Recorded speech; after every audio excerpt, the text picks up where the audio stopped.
Hey everyone, Zach Herold here with Archery Maniacs. And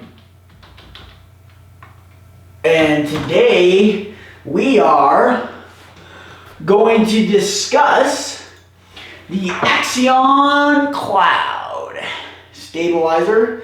I'm just pulling up the Axion website here, looking at some stabilizers.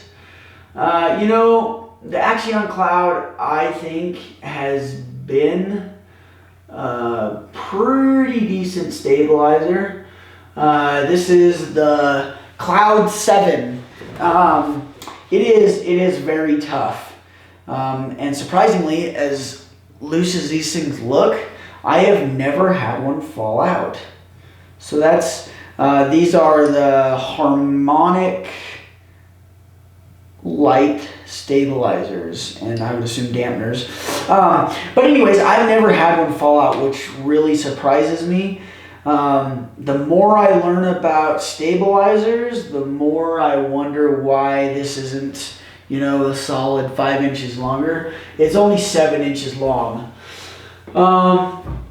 which you really don't get. It's so light that you really don't get anything out. You might get some dampening just because of these harmonic dampener stabilizers, but other than that, you're not going to really get what a stabilizer is really built for in stabilization of your bow and counterweight and everything like that, because it is so short and it's so light. But it is tough. There's no doubt about tough. One thing that is really nice about the stabilizer, it has all these tapped holes on top so that you can run other accessories on top, which is great. So you could put basically like a Picatinny rail up there, and you could mount a light or a small camera or something like that. So that's a super cool feature that allows you to basically customize your stabilizer. One thing that I don't like is, obviously you can see how the end of the stabilizer is. There's no possible way to add more length to your stabilizer, to add more weight, unless you use these tapped holes up on top to add weight. One thing I also noticed that is when I would be utilizing it, screwing it into my bow, if it was offset like this when it got tight, I could just loosen these Allen screws, get it straight, and then tighten them back down again. So that's great, just a little bit more of a feature to be able to customize it, make sure that it's straight up and down. Axion has a ton of different stabilizers. This is just the one that was recommended to me. Obviously I got it in black. I'm not much for camo patterns on equipment. I think it's movement much more than camo pattern that's going to get you screwed over.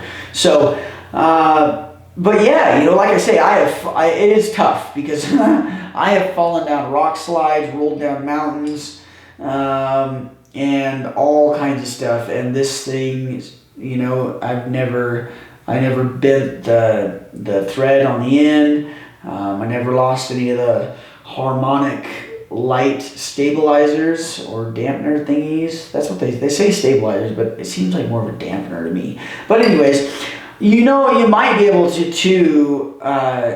take these harmonic stabilizers out and get heavier ones to add more weight. I don't know.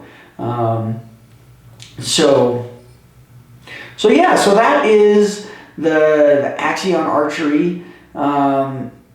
I don't remember what it retailed at, and there's no price right here. But you just got to remember what you're trying to achieve with a stabilizer when you go to buy one. Okay, because if you're, for whatever reason, all the hunters out there,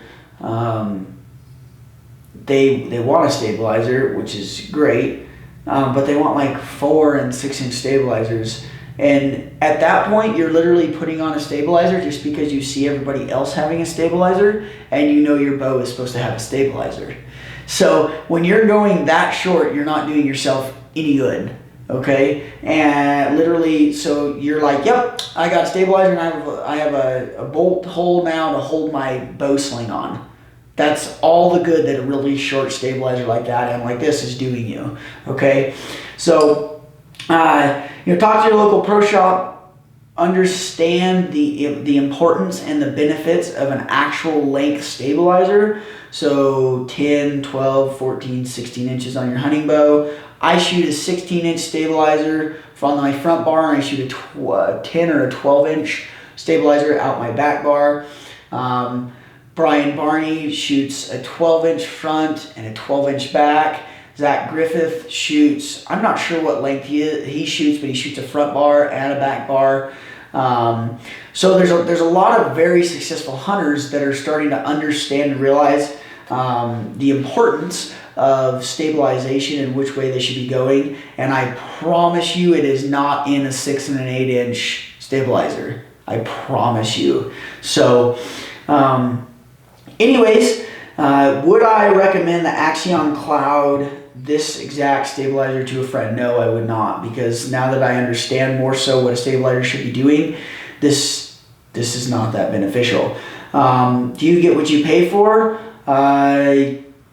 I don't remember what I paid, but I want to say it was around $70. So we'll just go off $70. I don't think you get what you pay for, because now that I understand what stabilizers are, what they do, and the benefits of having a longer stabilizer, I would have never bought this in the first place.